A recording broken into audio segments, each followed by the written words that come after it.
Shalom, shalom uvracha. I hope you guys are doing well, and Shavua Tov as well. I hope you had a wonderful Shabbat. Today we're going to continue with our Hebrew lessons. The last time I did a Hebrew class, I think I stopped at lesson 12. And that was a long time ago, and since then life has taken me to many parts of the world, Brazil, and then now Argentina. I'm going to be in Argentina for a while, so I'm going to be recording from here for quite some time as I study, as I go through university over the next couple of years. I stopped at lesson 12. So this is going to be lesson 13. And in lesson 12, we stopped at 9.3 in our Aleph with Beith textbook. And in our essential Hebrew grammar textbook, we stopped at lesson 3. So let me just share my screen so that we can recap together. It's always easier when I share an entire screen as opposed to like one tab at a time. So here we are. This is where we left off, literally from the last class that we did together. What shows in that video is this table of adjectives, good and bad, tov and ra. Now we're going to go to 9.4. Lesson 9.4, the yes-no question marker prefix. So what does it say here? It says, so far we have seen many content questions with interrogative pronouns, such as me and him. Who are they, for example? Me, him. Who are they? Me being who. Ma ze, what is this? Ma being what? Ze, this. Michem, who are they? Ma ze, what is this? On the other hand, a yes-no or polar question whose answer is simple, a simple yes or no, is usually signaled by prefix ha. On the first word of the question, for example, hatovim hadevarim ha'ele tovim hem, which means, are these things good? Hatovim hadevarim ha'ele. And there's the question mark in the form of, in English, we would call that a semicolon, right? Or a colon, actually, because it's two dots. So in other words, in modern Hebrew, I've never seen that in the Bible, in the biblical text, but in modern times, this is going to be a question mark in English, and in Hebrew, it's two dots. I've also seen an ending like this in a semicolon for a question. So I've seen both in Hebrew. But here we are presented with this one here. It says, Hatovim hadevarim hazeh. Are these things good? So the prefix here is ha. Hatovim hazeh. It's not hatovim hazeh. It's a patach with a shwa, which means it's a diminished a sound. Hatovim hadavar ha'ele. I want you to notice the difference in the pronunciation. So we have here a reduced patach that has a shva or shewa attached to it. So it's a gentle ha. And the next one, hatovim hadavar ha'ele. It's ha, ha, ha, ha, ha, ha. Hatovim hadavar ha'ele. So we have this ha, ha, and a full patach. Ha. Are these things good? So we must know that we have to, this is verb to be, this is the verb to be in English. So asking a question, we must use ha in Hebrew. So immediately that tells us it's a question. Hatovim hadavarim ha'ele. Tovim hem, they are good. Tovim hem, they are good. And of course, hadevarim means two things. Davar, the word davar means two things. Davar means a thing or a word. In this context, we're not talking about the book Devarim, but we're talking about things. Hatovim hadevarim ha'ele. Are these things good? In English, we would say, are these things any good? And the answer is, yes, they are. In this case, they are good. Tovim hem. Instead of just ken. Yes, it says tovim hem. They are good. The question marker here is ha with a reduced patach. Let's just see in our vowel chart what the reduced patach is called. There it is. It's called a chataf patach. Chataf patach, or a reduced patach. So that is a chataf patach, or a reduced patach. What does it mean? It's a reduced A sound.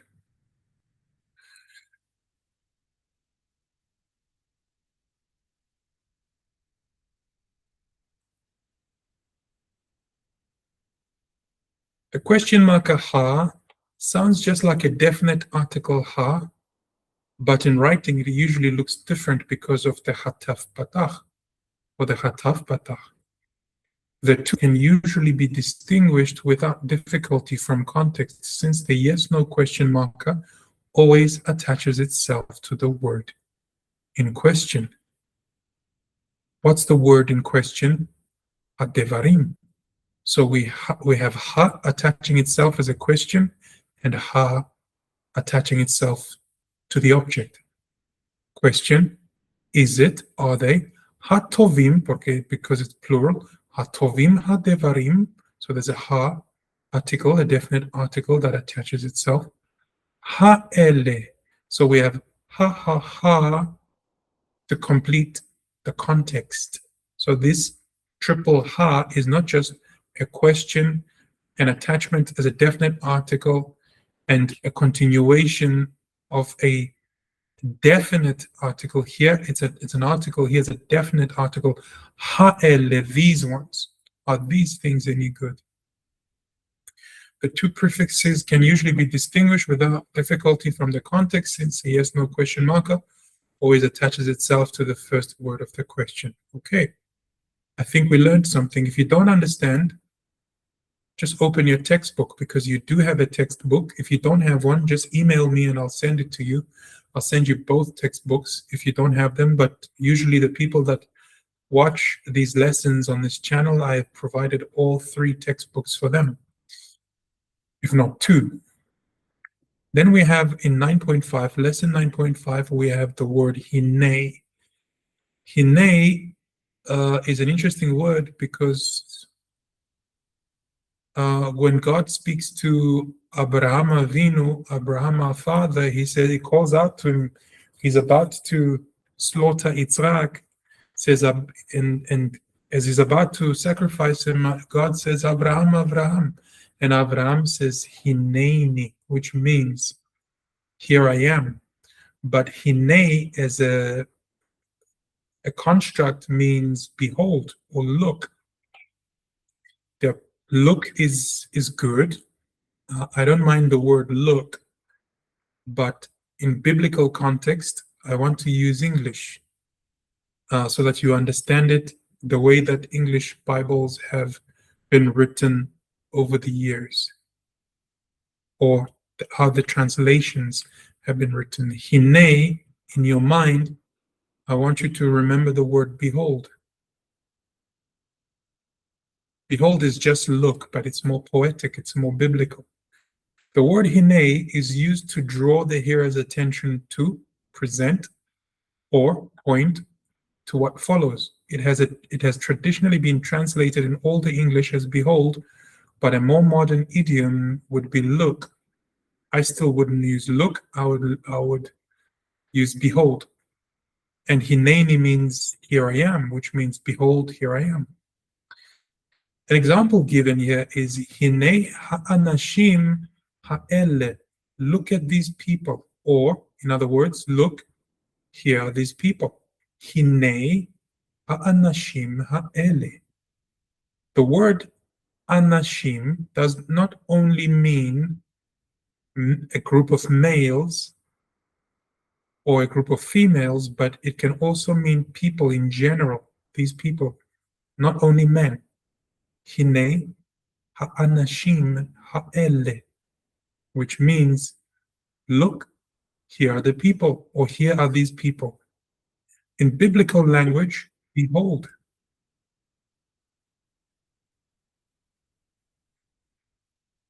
Behold the people. You know, hine ha'anashim ha'ele in classic biblical language in English would be behold the people. Or if you want to be specific, behold, the people are here. Hine, behold, the people are here. But according to the context and the literal translation here, we have to go with look, here are these people. Who are these? Ha'ele, these, specific, a definite. The hey here is a definite article. Ha'ele, these people. Not this people, but these people. Hine ha'anashim ha'ele. Hine, definite article, the people, ha'anashim, or these people, they are here.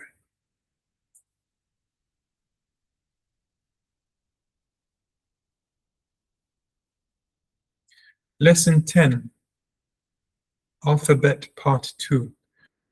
In case you're wondering which book I'm working from, this is the Aleph of Beith textbook.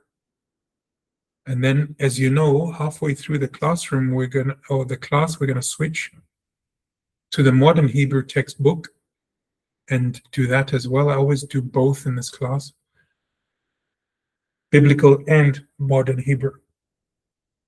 Very interesting, the differences between biblical Hebrew and modern Hebrew. People might laugh and say, well, you speak funny, you speak biblical Hebrew. How about contextualizing your Hebrew and speaking like we do in Israel? I think that's great, but as an Israelite that is making his way back to the faith of his forefathers, I understand that biblical Hebrew is a very pure language. I cannot learn modern Hebrew and speak like Israelis do, not because I have prejudices, but because I cannot imagine myself learning swear words and obscene words and saying them in Hebrew. I cannot swear. I cannot speak vulgarities in Hebrew. And I've heard quite a few words while watching Israeli television and documentaries, Israelis talking like they're in exile. And I cannot associate this kind of language,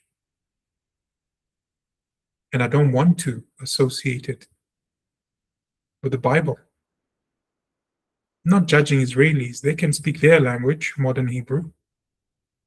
But the way I understand it, or the way I feel, Hebrew is holy and sacred, and no profanities should be ever spoken through the Aleph Beith, Bezrat Hashem. And that's why our forefathers, they spoke Aramaic. They spoke Aramaic, which is the common language where you can say all the rubbish in the world in Aramaic, But when you came in to connect yourself with the Torah and Hashem, the language became pure. You could not use an impure speech for the scriptures. Maybe I'm a traditionalist. Maybe I don't get it. Maybe I'm trying to be different. I don't know. But there are things about modern Hebrew that I will deliberately not learn, just because Hebrew for me is not just a language. It's a way of connecting with God. It's a pure speech. But anyways, not trying to judge anyone. I'm just scared.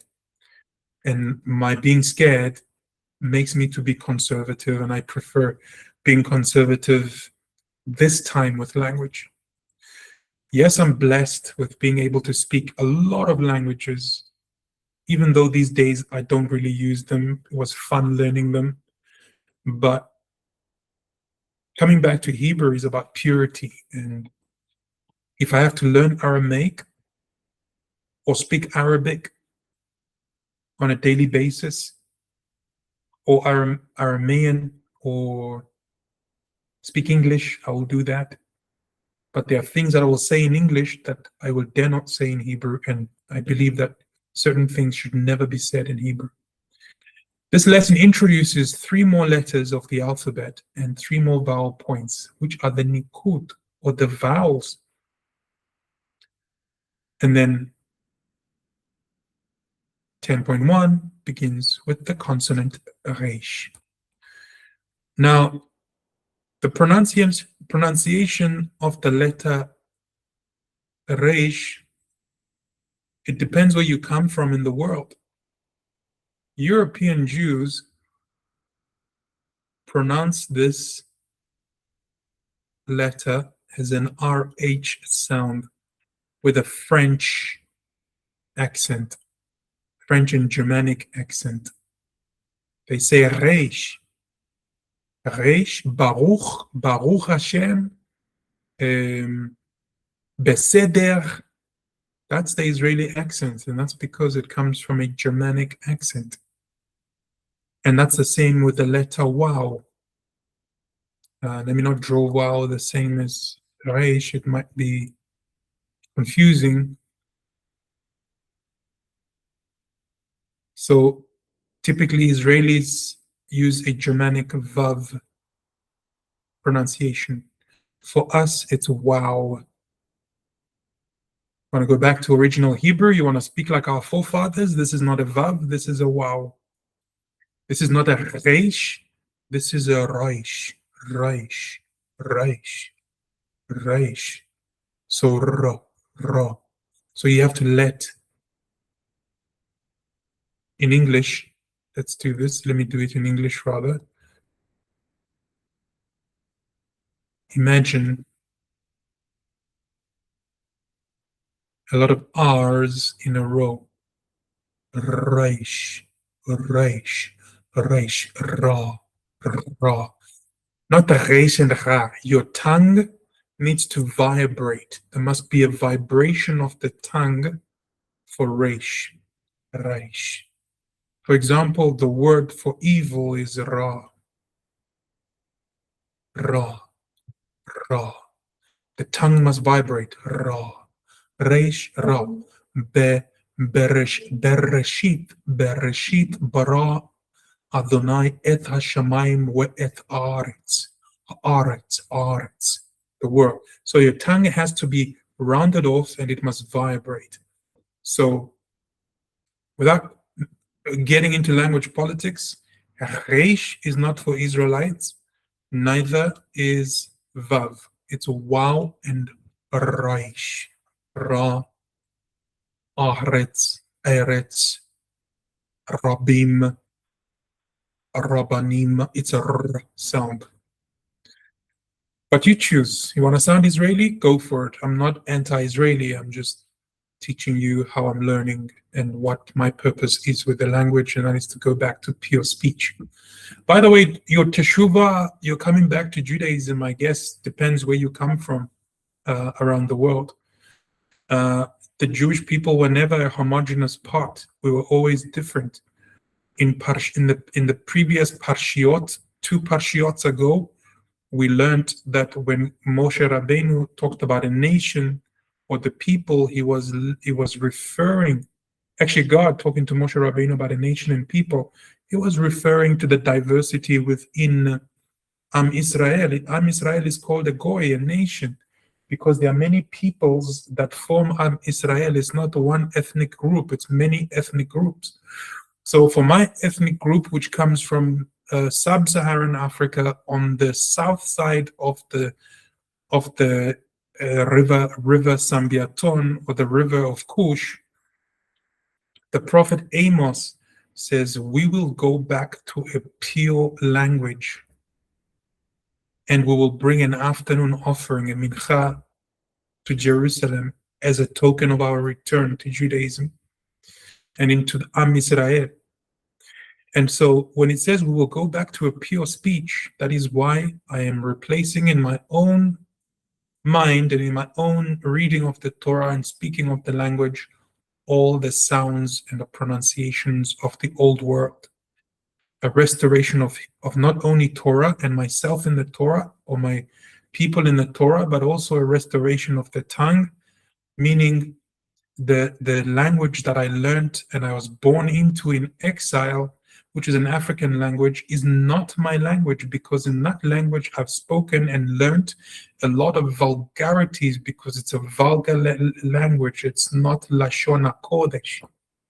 So when the prophet says we will go back to a pure speech, it means literally that where I was born and what culture I had, what language I was given or developed by situation of where I was in exile, I have to lose that and come back to a pure speech. So that's why I say modern Hebrew for me is not pure, but the biblical Hebrew is pure. That's just my take on it, because the prophet said we will come back to a pure language, which means we will forget all the swear words that we've learned and all the curse and vulgarities we've learned in all the languages of Galut. Reish, usually translated as R in English, is the 20th letter of the alphabet and is pronounced in our videos, or their videos rather in this case, and not ours, as an alveolar flap or trill, like the Spanish or Arabic R sound. That's basically what I just explained to you, like a reish, reish, ra, reish, rabim, rabbanim, medaber. Most modern Hebrew speakers pronounce this letter as a voiced uvula fricative sound, like French or German sound. Daleth. The letter Daleth, usually translated as a D in English, is the 4th letter of the alphabet and is pronounced as a D sound without a dagesh. With a dagesh, it's still a D sound, but it's a double D sound. Dagesh, dagesh, dagesh, dagesh. Mem, usually translated in English, or Roman numerals, no, not Roman numerals, Roman alphabet as an M, is the 30th letter of the alphabet. Mem is one of 5 Hebrew letters that have 2 forms. A mem that is regular and a mem sofit. One, when it occurs in the beginning of the on the middle of the word, and the other is sofit, which means final, when it occurs at the end of the word. For example, mem comes at the end, comes at the beginning of or in the middle of the word, which is this design of mem, this letter. And a mem sofit is more closed. It's almost a complete square, which is if it's at the end of the word. Both are always pronounced as an English M. And then we have the nikud, which are the vowels. We have a cholem, which is an O sound. For example, the word kol. The word kol can be written in 3 different ways, but I want to write it in this way with a cholem, which is the O sound in English. And that gives us the word kol. So the dot in the top is the cholem, That is the O sound in English. And then we have a tsere, which are the two dots underneath, like a tree. Eitz. Now we have the eitz, and then we have a tzades at the end. Eitz, a tree, and there's the tsere right there. They give us examples here. No, I haven't seen any yet. And then we have a shewa. Jews from Europe call it a shva, like this.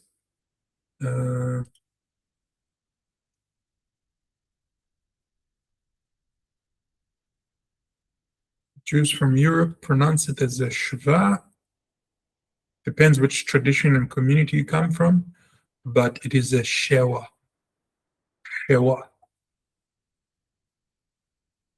In the Israelite tradition, I would like you to pronounce it as a shewa.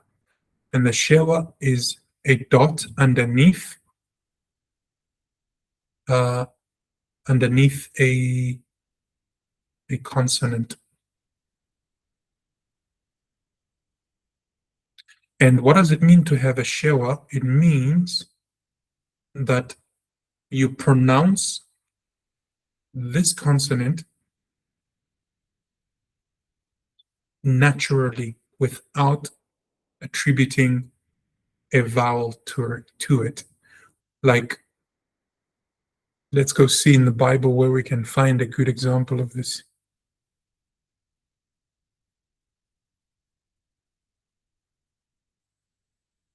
So I have a Bible here open. Let's see. Yeah, we have Genesis chapter 1, verse 1.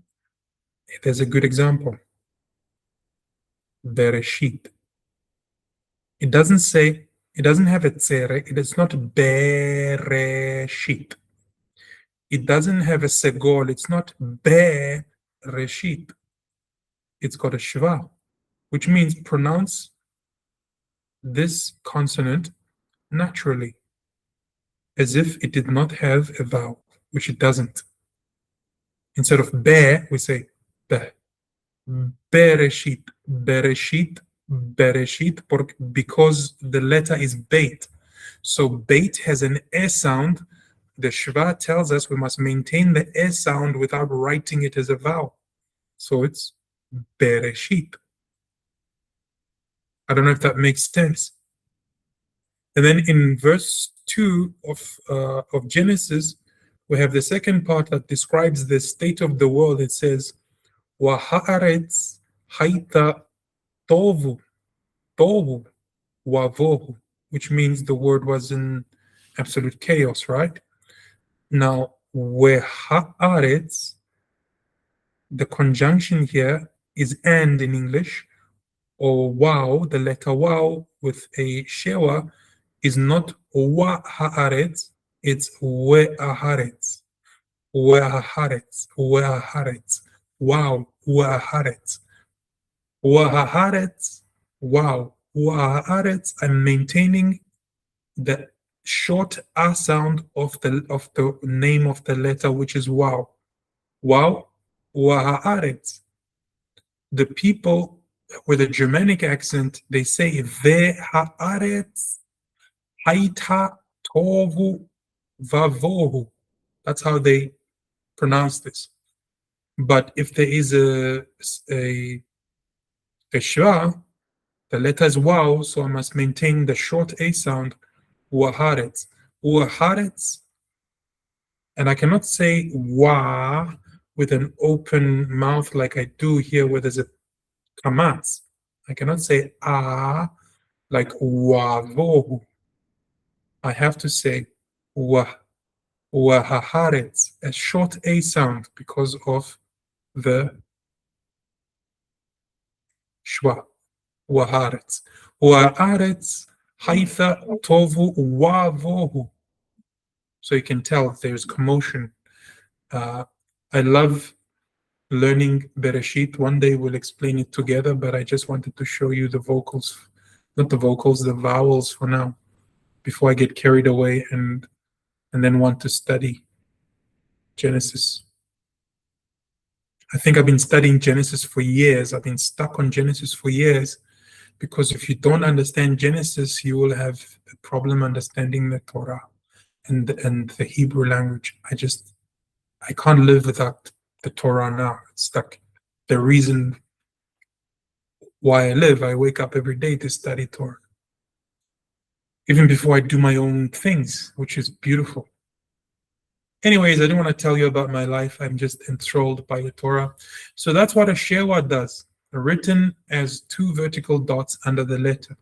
Introduced briefly in lesson 7, it has two pronunciations, a short, relaxed central vowel, like the first and last word of banana, depending on how you pronounce banana. Some say banana, I don't know, but I assume it's banana. In English, this is called a vowel or shewa or audible shewa in grammars. Sounds complicated.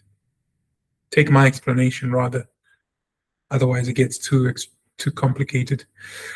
When the shwa or the shewa is in the core vowel of a syllable, such as when it occurs on the first letter of the word, like shmi is pronounced. So what does the shewa tell me? I cannot say, the letter is shin, I cannot say shimi. I have to silence the vowel, shmi, shmi. So the E in shin is very short, shmi, shmi. It doesn't say shemi, it doesn't say shami, it says shmi. I suppress the open vowel and I shorten it, shmi. Silent when the shewa comes after a closed syllable, such as midbar, which means in the desert, or desert, midbar. It doesn't say, the letter is dalet. So if we wanted to pronounce the letter as it is, it would be midabar, but that would sound very wrong. So we have to shorten the R in dalet and say midbar, so that the R doesn't sound midbar. And Avram, which is Abram in English. Beith is an air sound. So maybe we could say Aberam. That changes the meaning of the word, Aberam. But that's not what we want to say. We want to take the air sound in Beith, the air sound, and shorten it and pretend it wasn't there because we have a shwa. So it becomes Avram. Avram. For a split second, there's a e, but it's very short. Avram. This is called a silent shva in grammars. It does not occur on the final closing consonant of the word, like midbar, for example. Midbar, still it does not sound, except for the word at. Some second person, well, at is also silent. It's not ata, it's at. At, double T sound, which says you in a female, not a reflective pronoun. What is it? Not a reflexive pronoun as well. Third person you, female, at.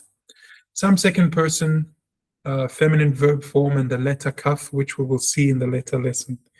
At this point you are learning, we recommend not worrying about memorizing all the rules for when shva is pronounced or shewa is pronounced and when it is silent. You can read about them in the detail in any good Hebrew grammar if you like. But for now, we recommend just imitating the sound of the words you hear in the videos. Well, you can go find the Aleph Beith videos for yourself if you want, or you can just stick with me and watch here. Now we have a makref. What on earth is a makref? You will see some words written connected with a bar, like a hyphen that is very high. That's called a makref. Like, for example, Mashmi, what is your name? Mashmi, no, what is my name? Is it? Mashmecha? Mashmi. What is my name? I think. This connects a short word to the word that follows, and it marks them as forming a phonological word with one accent syllable. Does not appreciably affect the meaning of the pronunciation. It is often optional in the Hebrew Bible. So in those lessons, we try to follow the form that you will see most frequent. Anyways, what is a makhef? Anyways, what on earth is a makhef? For example, we have here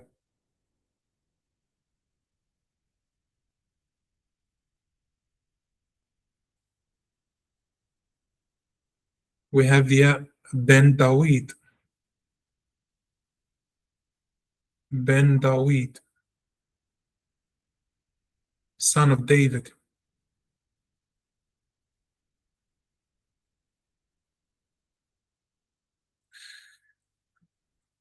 And I can write here Bnei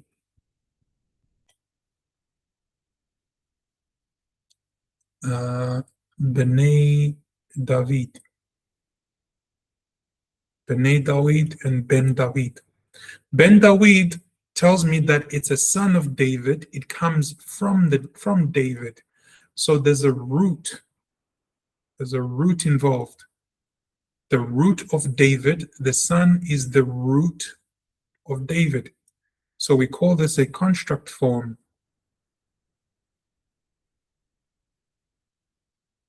This is a construct form. You have to memorize that whenever you see things being joined with a makef, it's a construct. You are supposed to say this in no other way but this way, because there's a root, there's an originality, an origin of something. If I say Bnei David, here it's basically sons of David.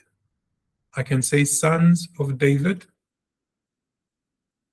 in English, or I can say children of David.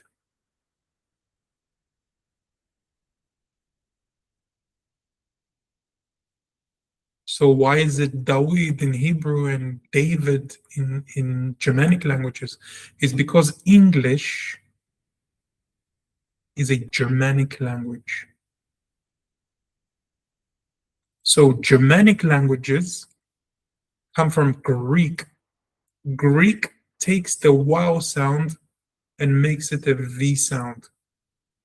So all Western languages, including Latin, have taken the Greek alteration of Hebrew. If you learn languages, you will know very well that Greek has roots in Hebrew. Even though later the Greeks come and conquer the Hebrews and try and change our culture and language and religion and try and destroy our faith and way of life. But if you study Greek, it's basically a softening of Semitic languages, Aramaic and Hebrew. They become softened in Greek. So Greek softens wow and makes it a vav, for example.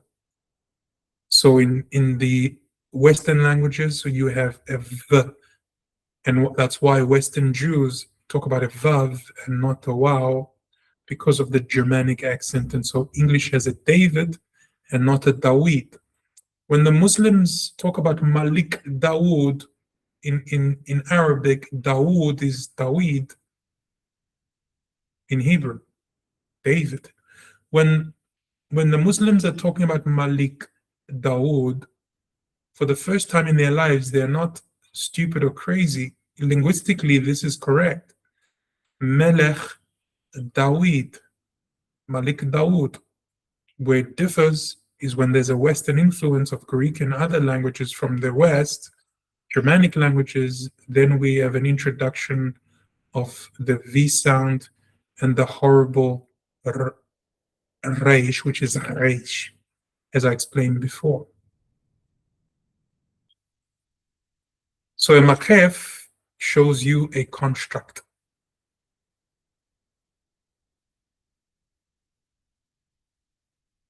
All right, now we're going to go to lesson 11. If you needed to capture something, you didn't understand something very well, I suggest you pause the video and rewind it, listen to these parts that I've explained things again, listen to them again and get your explanation. If you want a personalized coaching one-on-one on how to read and how to understand, you can email me and we can make some time for tutoring. And you can have a more personalized study. Lesson 11, construct forms, plural forms of son and daughter. You see a lot of these in the Bible. And the plural forms of the family, for example, ben, which means the son of, or but, daughters are, for example, okay, let's go back here. So I used Ben David as a construct to show the makref, to say son of David. Sometimes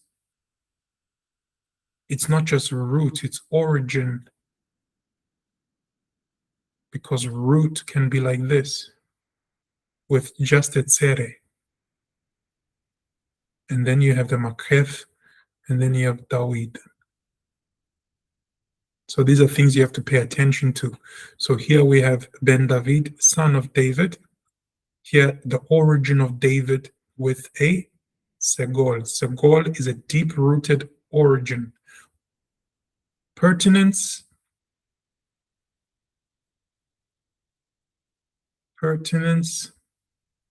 Here we have a deep root. The difference, tzere. We have a tzere here, and we have a segol here. The plural forms of the family terms ben, son, and bat, daughter, are, for example, banim, sons, banot, daughters. So, what is your name? My name is Sarah bat Dawid, or Sarah bat Abraham. I'm Sarah, the daughter of Abraham. I am Sarah, the daughter of David, for example. So sons, plural, various sons, banim. For example, the sons of Jesse. The prophet Nathan, peace be upon him, went to Yishai's house. David's father has got an English name in the English Bible, which is Jesse, but his name is actually Yishai. My pen is misbehaving here.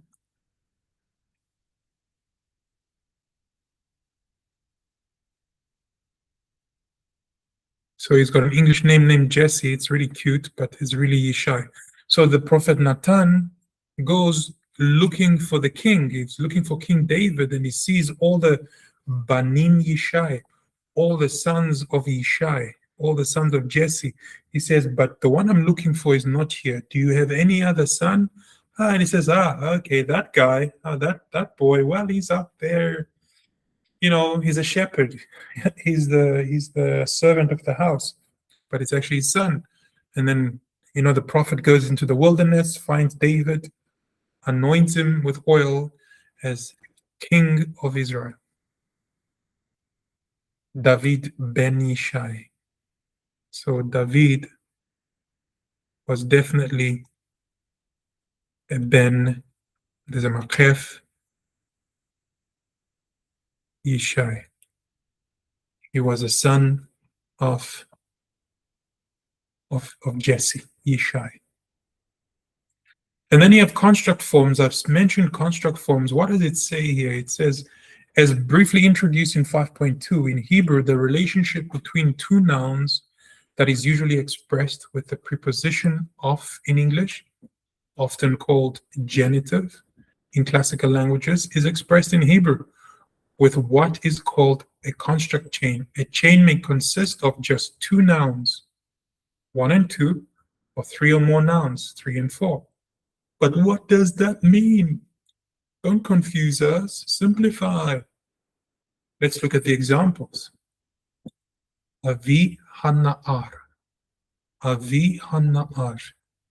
The father of the boy. Let's break it down. Av is father. Av, sometimes we say Abba, is Av. Av is father. Avi, my father, or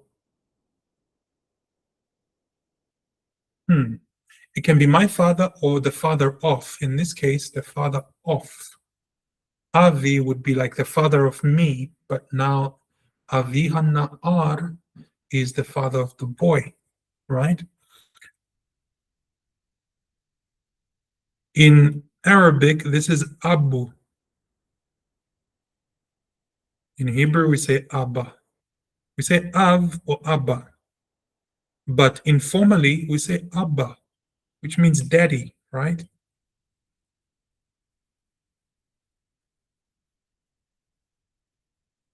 Daddy, Abba. This is Hebrew. In Arabic, Abu. For example, a terrorist could be called Abu Khalid. I'm sorry to associate Arabic with terrorism. This is politically incorrect. But such is the situation these days. Abu Khalid, it's very, very common in Arabic to hear someone being called Abu. It's a nickname. For example, if I have a son whose name is Masood, I'm not going to be called Hillel, the father of Masood. In the Arabic community, they're going to give me a nickname. They're going to say Abu Masood, which means Masood's father, but Abu is like a term of endearment. Abu Khalid, like Habibi, is a term of endearment, so it's Abu Khalid, the father of Khalid. In Hebrew, it's just Abba, daddy. But if I want to say Abu Khalid in Hebrew, I have to say Avi Khalid. Avi Khalid. How can I write Khalid in Hebrew? I think it would be like something like, so we have Avi with a chirik maleh. Khalid has to be with, I don't think it'd be Khalid, but it'd be Khaled. Abu Khaled, maybe. I stand to be corrected, but this is that comes to my mind. If your name is Khaled or Khalid in Arabic, so Abu Khalid could be Avi Khaled, for example. So here we have the father of.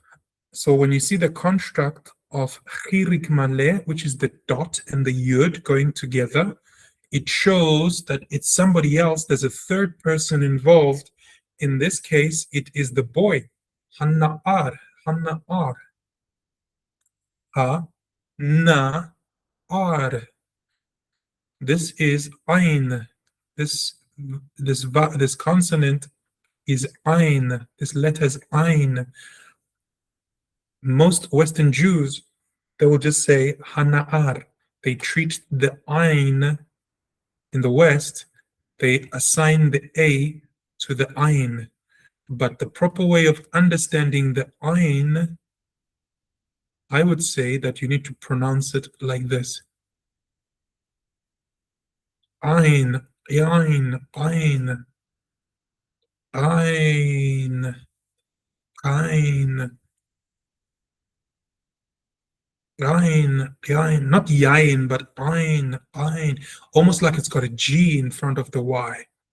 Almost like it's got a G in front of the Y. It's a guttural sound. Ayn, ayn, ayn. So Avi Hana'ar, the father of the boy. And then we have another example here, which is Ben. We've already seen this one, already gave you this example, which is Ben, son of, and Ben, which is the root of something. For example, we have Ben Yosef. It's not just the son of Joseph, but it's a root of Joseph. Ben Yosef. Without the root, Ben is just son with a tzere. It's just a son. But if there's a root and originality, it's a segol, the vowel underneath the beit.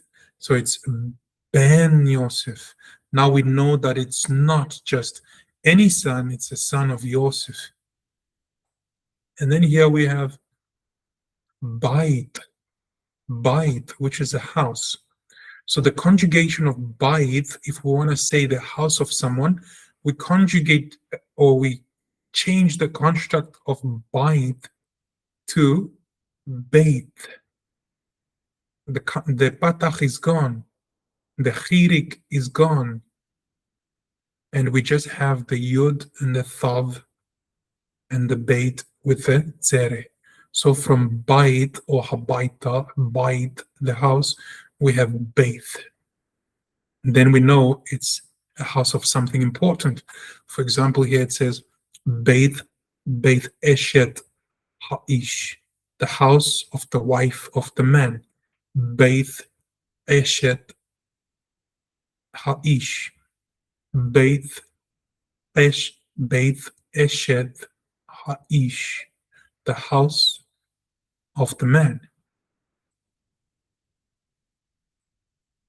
Of is represented by this T here, Beith. It's a house of. And then wife is Isha, which means wife, woman. But Isha conjugates as well, it changes forms. It becomes Eshet, which means she belongs to someone. Who does she belong to? Ha'ish, the man. So this double T at the end is off and off. Shows possession twice. Then in the fourth example, we have Beith, house again, and Beith. And it says here, Beith Eshet Ben Yosef. So we have a mixed construct here. Beith Eshet Ben Yosef. Not Ben Yosef. The son is Ben, but possession with Segol, Ben. It's a deep sound, it's a deep air because it shows a root and a connection. Beith Ha'esh, Ha'eshet, Beith Eshet Ben Yosef, the house of the T there, the Thav is off, Eshet, the Thav is off, and Ben, the deep sound, is the third off. It shows us that he's a son of Joseph. I hope this makes sense. If it doesn't, email me, comment in the comment section. Maybe we'll have a session and try to understand it together. And then, of course, it says here there are plural forms that end in im. Usually these are actually masculine ones. Plural forms ending in im, or dual forms in im with chirik, both end in yud or yod. I wonder what is the original meaning. Is it yud or yod? I think it's yod and not yud, because yud sounds Germanic to me. All right, let's look at the examples. The eyes of Avram. Einaim. So Einaim is a construct of eyes. Einaim. I want to explain something to you. Christian theologians will always argue for the Trinity. They will say in the Bible there's a Trinity because God's name or title that God took upon himself, when he was creating the world. I don't think there's a Vav, actually. No, I don't think there's a Vav.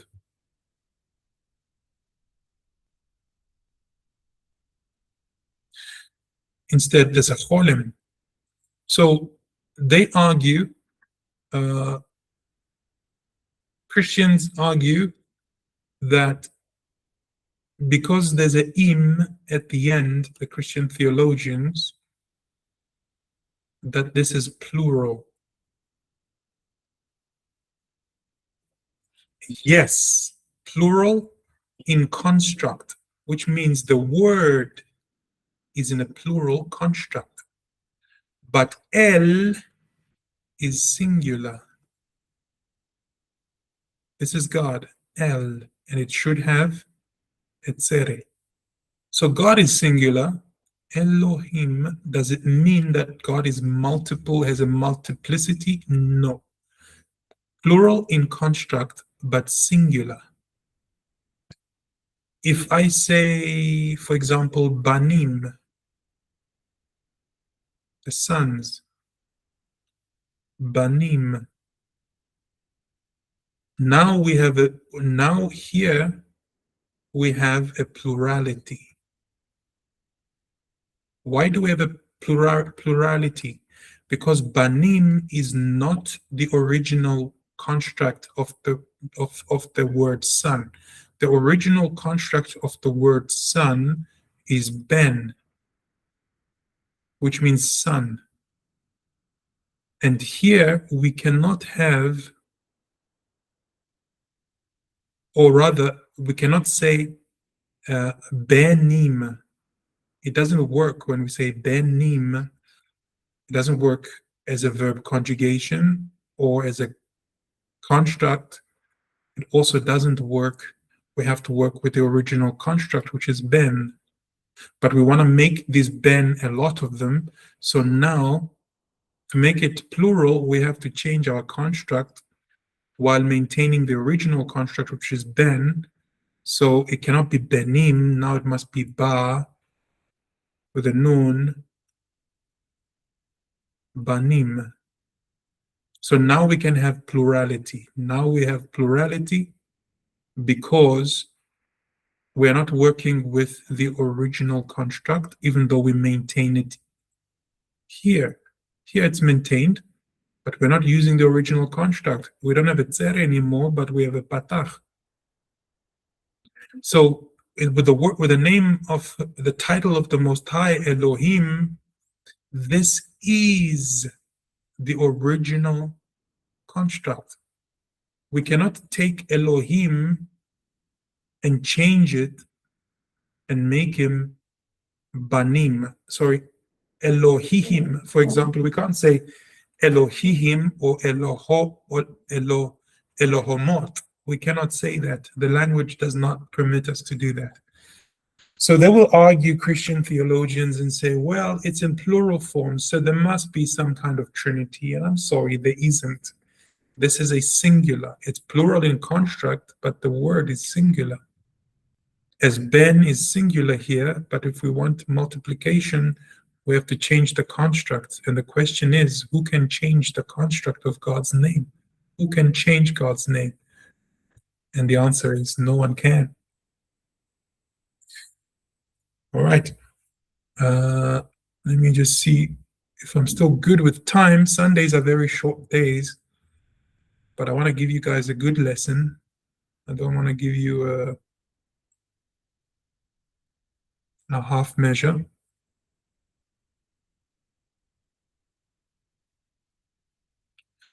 Because when I finish this lesson, I must do all my prayers and then I must go to work for a little bit. I have to do my weekly job, which is, I love my job, but sometimes it feels mundane when I have to leave the Torah to go and do my daily job so that I can have some bread and some Shabbat wine and blah, blah, blah. I guess that's the downside of living in this world. We have to go into the mundane things as well. And when I look at my weekly schedule, oh, wow, I'm going to have a tough week ahead. But anyways, it should all start with prayer, I suppose. Enough blah, blah, blah. Let me go to the lesson. I think I can still give 20 more minutes for modern Hebrew. So anyways, let's do this one last example, then we can swap and change to our modern Hebrew textbook. Let's look at these plural examples. It says here, Einaim. Einaim just is a plural for eyes. But if I want to show possession that these eyes belong to someone, I have to use the construct Einei, Einei, Einaim, Einei, and here it says Einei Avram. the eyes of Abraham. And then here we have Ohalim, which means tents. Ohalim is just plural for tents, but if we want to show possession, we say Ahale, which means Ahale, the tents of who? Of Abraham. Notice that we don't say Halim Avraham, we can say Ohel Sarah because it's one tent, Ohel Avraham because it's one tent. But because there are many and we want to show possession, the whole construct changes. So we have Ahale, we have a kamatz, a half kamatz, a chataf kamatz, and then we have a tzere, Ahale Avram, the tents of Avraham.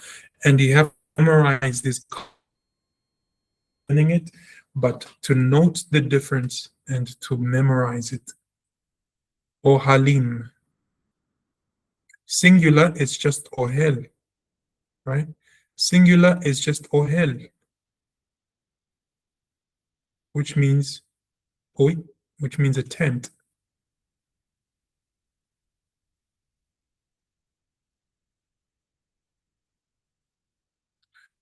Ohel, a tent, one.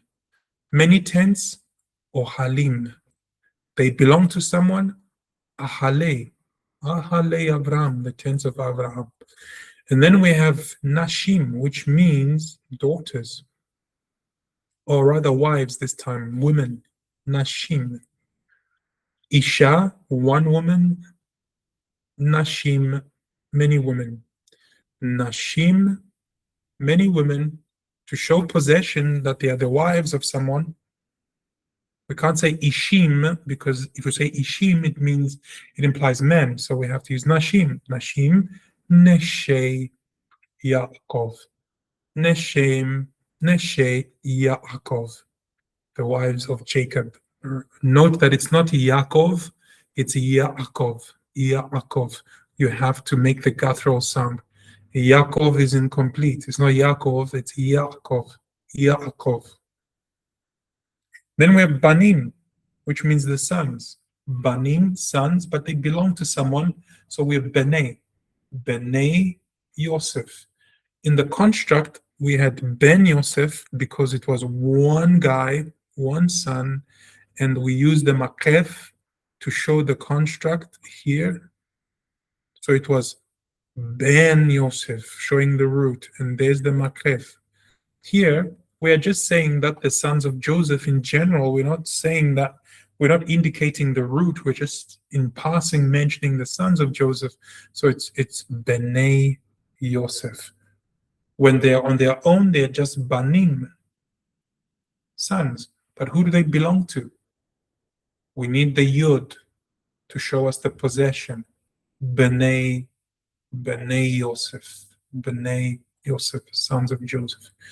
Since nouns that end in hey, they change to end in tav. Interesting. And this is how they look in construct form. Para, which means a cow. Para, a cow. Para. The P is strong for two reasons. There's a kamat, an open ah sound, but most importantly, there's a dagesh, so it's a double P sound. Para. And then if we want to say it's somebody's cow, the hey gives way to the thav, and we say Parat Yosef. Parat Yosef. Parat Yosef. Now you would have noticed that in my previous videos, when I started learning Hebrew with you guys, I used to pronounce the tav as a T sound in English, but now it's a TH sound, it's a thav. That's the original pronunciation, as I've changed pronouncing vav to wow like I should originally. So it's Parat Yosef. Banoth, daughters. Banim, sons. Banot, daughters. Banoth, and when there are many and they belong to someone, we say Banot, not Banoth with an R, they become Banoth. Banoth Yosef. The Shewa cuts the kamatz, and we don't say anymore. We say Banot. Banot Yosef. We say the in passing because it is silenced by the Shewa. Banoth Yosef, the daughters of Joseph. Alrighty, let's jump to modern Hebrew. If you need to pause and get some water, distract your mind so that you can switch from biblical Hebrew to modern Hebrew, do so. I'm going to get up and get myself some water to drink, and I'll be back in a second.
Okay.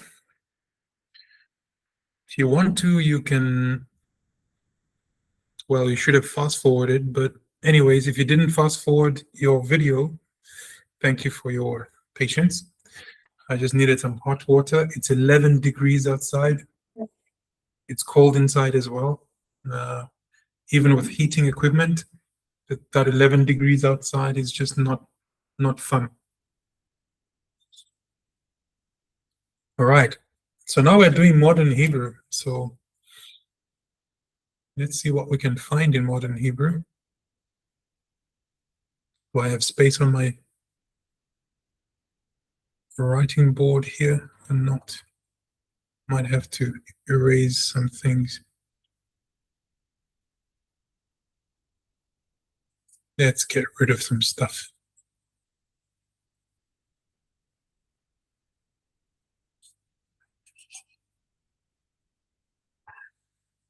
Hebrew is meant to be a weekly class on a Sunday, but you know, my Sundays are always, or lately my Sundays have been about cleaning, doing some cleaning around the house and cooking stuff for the week, but mostly gym and cooking that I realized that, and also just life things just got in the way, and I had to prioritize who to make videos for and which videos to make. I've been making a lot of videos for my students, for my disciples in Spanish, and I prioritize those. And I haven't, and also my English students that study with me online in the virtual classroom. I'll be making videos for them on the school's platform, online, but I haven't been making general videos online like I'm doing now for Hebrew. So I think it's time to prioritize this class as well. Every Sunday morning, I should come back to doing this. But I also have a job, right? So that challah and that roast chicken for Shabbat and that bottle of wine don't, well, they kind of fall out of the sky, but they don't quite fall out of the sky. I gotta put in some hours of work. Right, so back into the essential Hebrew grammar textbook, which is modern Hebrew. It says there is usually a hey sound, or rather we are dealing with a definite article hey. There's usually a hey pronounced as ha. It's usually prefixed to the noun, for example, ha'or, which means light. So too are all other one-letter words like Beith or be, in and ka, and be. Interesting. And it says newsreaders and teachers may pronounce it as he. Very interesting. With certain words, but coming from an ordinary person, this will sound pedantic. When combining Beit or Be and Lamed and Hey, which is there, one has to run them together to make Ba and La. What does this mean? In the morning, or what we can say is, what we cannot say is Behaboker. We have to get rid of the definite article. So the definite article is gone. We cannot say Behaboker, which in English would sound as in the morning. In the morning, it would sound strange even in English. So it has to be Beit plus Ha has to change the construct to Baboker, which means in the morning, Baboker.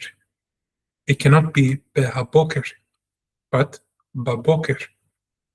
And then, of course, to the end, we cannot say Lehasof, we have to say Lasof, to the end, Lasof. Does this make sense? That when you have Beit, which implies in, and then you have still an article to deal with, the article must fall off.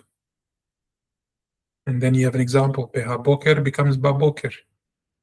And then if you have Lamed, the word begins with Lamed, or shows direction with Lamed. Le means to, Lehasof. You can say in English, to the end is correct in English. Lehasof in English is correct, but not in Hebrew. In Hebrew, it has to be Lasof, which is to the end, right? So if you're doing translation work, you cannot write it as it is. In adding hey to an accompanying adjective, for example, Hayeled Hatov, the good boy, it says on agreement of Ha on the use of et and Ha, see 34a. Okay, whatever. Let's see what comes next.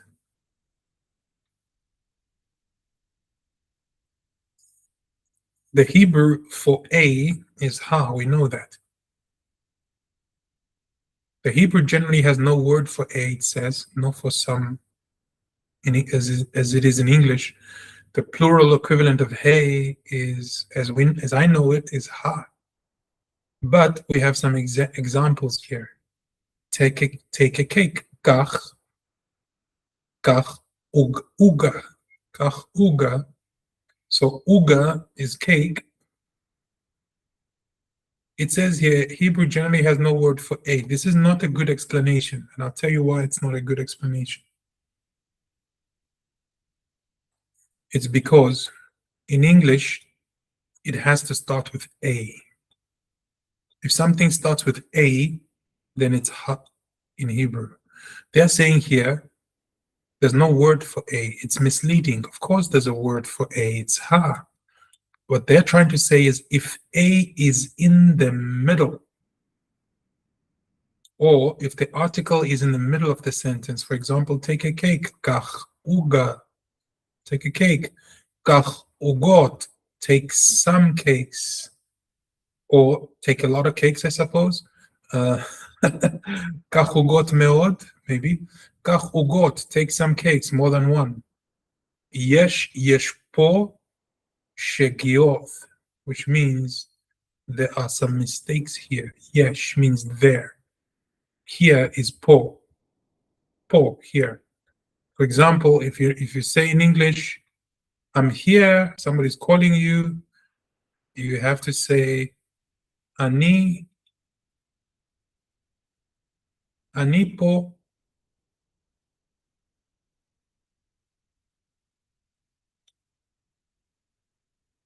Ani po, I'm here.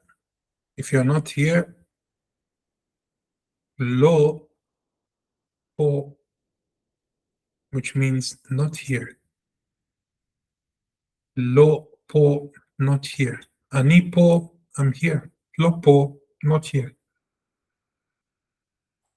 There is, in English, there's,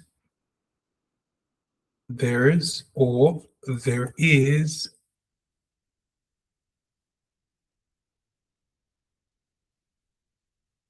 In Hebrew, yesh.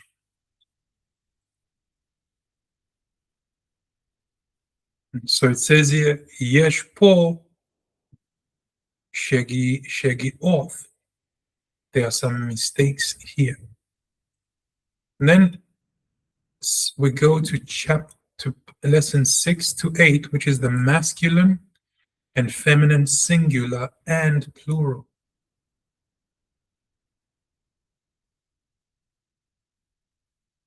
It says here, masculine and feminine nouns and gender, every Hebrew noun is either masculine or feminine. We know that. Such gender does not have much to do with maleness or femaleness, although most nouns denoting a male and female are indeed masculine or feminine. I would add, in essence. Respectively, nouns denoting objects are masculine or feminine without any apparent rhyme or reason. So they're feminine and masculine. They're trying to tell us because of their construct. For example, God's name, God's title, Elohim. It's feminine because it's masculine because it ends in im. But Shekhinah, which ends with the a and the hey, an open sound, is feminine. The construct matters. So gender shows up in two ways. A, it commonly affects the form of the noun, and B, it invariably affects the form of any verb or adjective relating to it. So what's the rule? Rule A is the vast majority of feminine nouns end in either ha or ah, or thav, or th. Most masculine nouns by construct have no such ending. For example, here's a feminine noun, pizza. This is now modern Hebrew, okay? We did biblical Hebrew in the first half of this class. We did biblical Hebrew. Now we are doing modern Hebrew, and I'm getting offended already. But it's a language, it exists, right? Like pizza. Do I want to write pizza in Hebrew? No, I don't want to write pizza in Hebrew, but there it is, pizza. It ends in an ah, pizza. It's a feminine word. And then we have tmuna. Tmuna. It ends in ah, which is a picture. Tmuna. Tmuna. Picture. And then we have another one ending with a th sound, a thav. Talith. Talith, which is a prayer shawl. Talith. It is feminine. And then we have a balcony, which is mirpeset. Mirpeset, which is a balcony. mirpeset. And then we have a preference, which is adifut,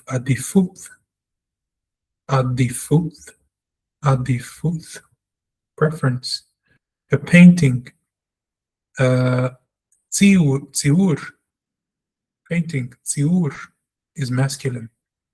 Do is batzek. Batzek is do.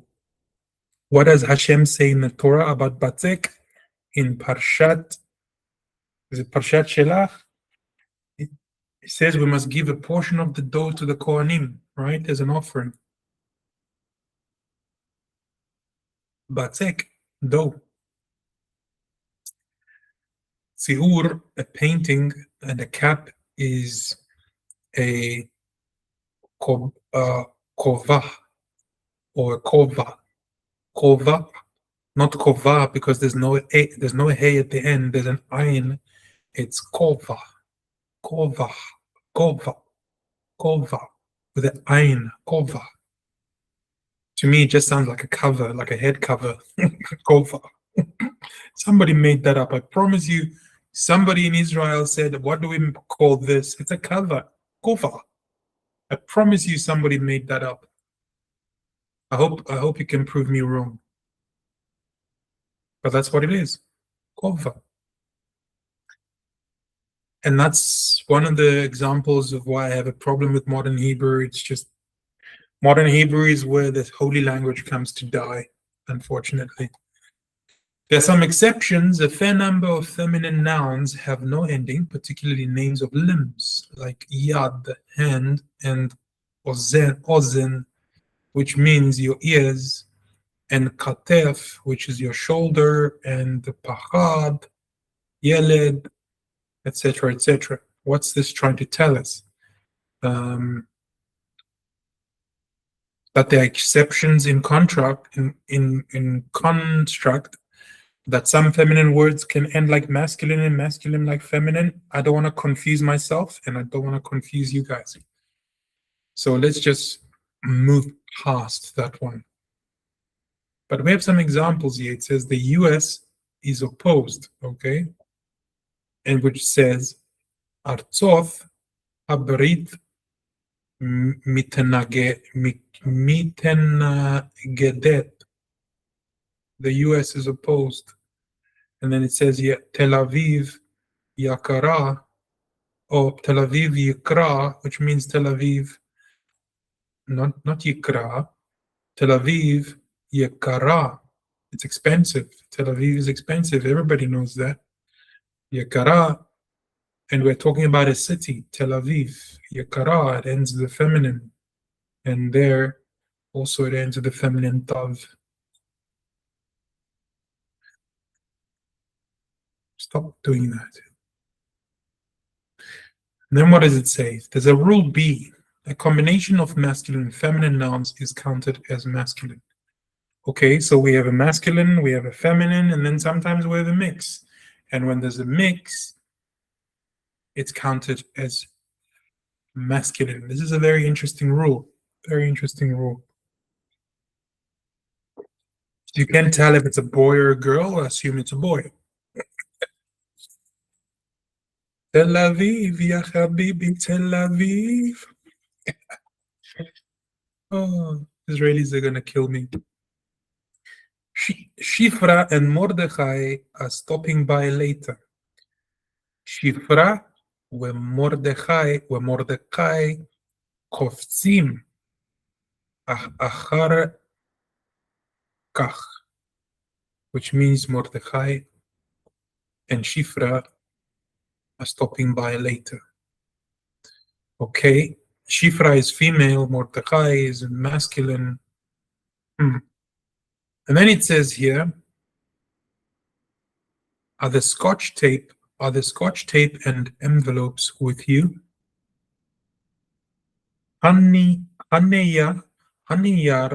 הנייר דבק והמעטפות נמצאים אצלך. Is the Scotch tape an envelope or envelopes with you? No, they're not. Rule number C says any adjective or verb relating to the noun must take a masculine or feminine form in agreement with what that noun or agreement is, I guess. So we have a masculine, the dough is hard, habatzek, kashe. The dough is hard, habatzek, kashe. The pizza is hard, hapizza, kasha. Very interesting. So because dough, batzek, is masculine, it says habatzek, kashe. It ends with a different construct, or with a different vowel even. But pizza, because of its ending with a masculine, with a feminine ah, has to end with an ah again. A pizza kasha. A batzek kashe. Because there's an there, it ends with another kashe. Batzek kashe. Pizza kasha. The feminine and plural nouns ending in im, in, and ot. This is the most common representation in the Tanakh. The plurals of everything masculine ends in im, everything feminine in ot. For example, nouns mark their plural by ending in im or ot. Nearly all masculines take an im, and nearly all feminines take an ot. Of course, there are exceptions in every language, and exceptions bring all the confusion sometimes. Would you stop doing that? Before adding im, the masculine noun first drops the hey, or the or i. The chirik maleh ending it has. And before the ot, the feminine nouns first drops the singular feminine ending it in ha or ta. Ha. So here we have a representation of masculine and feminine, singular, plural. So one tank is a mekal. Mekal. Now, in the original pronunciation, this is a K sound. In English, this is a K. It's a kaf with a dagesh. But when the kaf does not have a dagesh, it's not a K sound anymore. It's more like this. This is k and k, k and k. So we have a mekal. A mekal is a tank. Plural is mekalim. Mekalim. A bag is a tik. Tik. Bags. Tikim. Tikim. A teacher is a more. A male teacher is a more. A female teacher is a mora. So here we have a male teacher, a more. A more, and then we have teachers, we have morim. Morim. And then we have a deed, which is ma'aseh. The book of Acts. Those who read the book of Acts in the New Testament, the Messianic Jews call it ma'aseh. Ma'aseh, the book of Acts, deeds. Ma'aseh. Plural, ma'asim. Ma'asim. A Jew, Yehudi. Jews, Yehudim. Im is the plural of a masculine. A journalist is itonai. Journalists, itonaim. Itonaim. That's the most common representation of masculine plural. And then we have feminine plural. For example, a drawer is a megeira.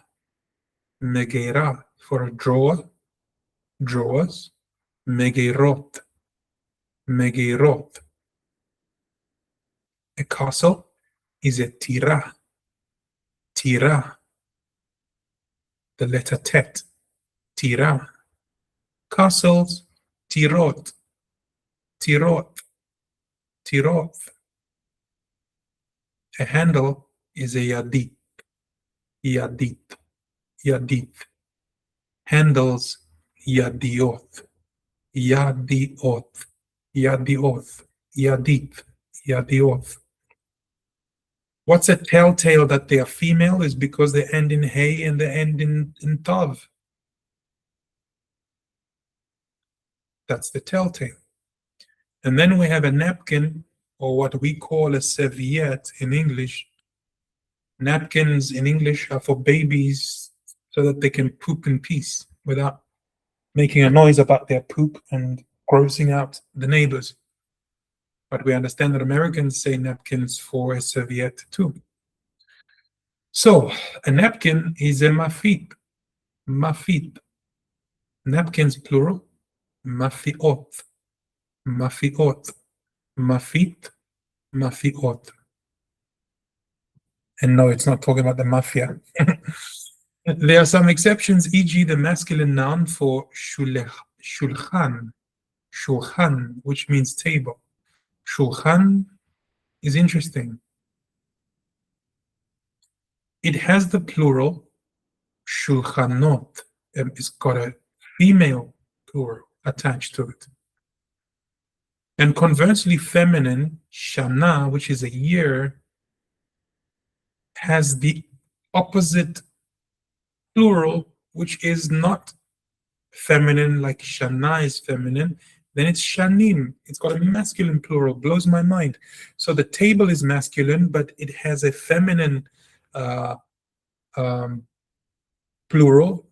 The year shana is masculine. Sorry, is feminine. It has a masculine plural, which is shanim. The form that a noun happens to take in the plural has no effect on its intrinsic gender. Thus, shulchanot, which means tables, is as masculine as shulchan, which means one table. And hence the agreement, shulchanot maksimim, which means gorgeous tables. Shulchanot maksimim, gorgeous tables. So we have a mixture here.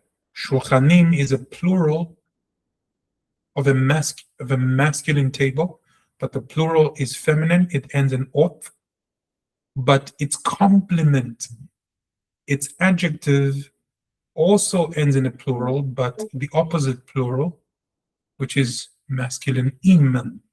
Shulchanot, noth is feminine plural. Maksimin, min, or mim is that im is plural, masculine. Very confusing, but very Hebrew at the same time. Shulchanot maksimin, which means the tables are gorgeous. I wonder where this maksimim comes from, because when I read this Hebrew and I see this word maksimim, I cannot help myself but to think that this comes from a European language. Somebody out there correct me in the comments, because in French, German, Latin languages, when something is really beautiful, it is said lo maximo or maxima. When I read maximim, it smells like Latin, it smells like Europe. And I would like to know, and I want to find out in original Hebrew what the word gorgeous is. And this is why I say to you that I sometimes don't know if I want to learn modern Hebrew, because it feels like it's not a pure language. But I hate to judge people's languages. God forgive me for doing it. But I want the purity of the language. If I speak like a biblical character and people laugh, then good. That's how my ancestors spoke. Anyways, guys, I'm going to leave it here. Next week, Sunday, we're going to continue with this part B, which are the plural nouns of the type or the construct davar, which means a thing or a word. May Hashem bless you and keep you, make his face to shine upon you and give you all the abundance that you need and all the strength to go through this week, and financial providence, etc., and good health, good sleep, and most importantly, loads of Torah. Leitraot. We'll see each other next time.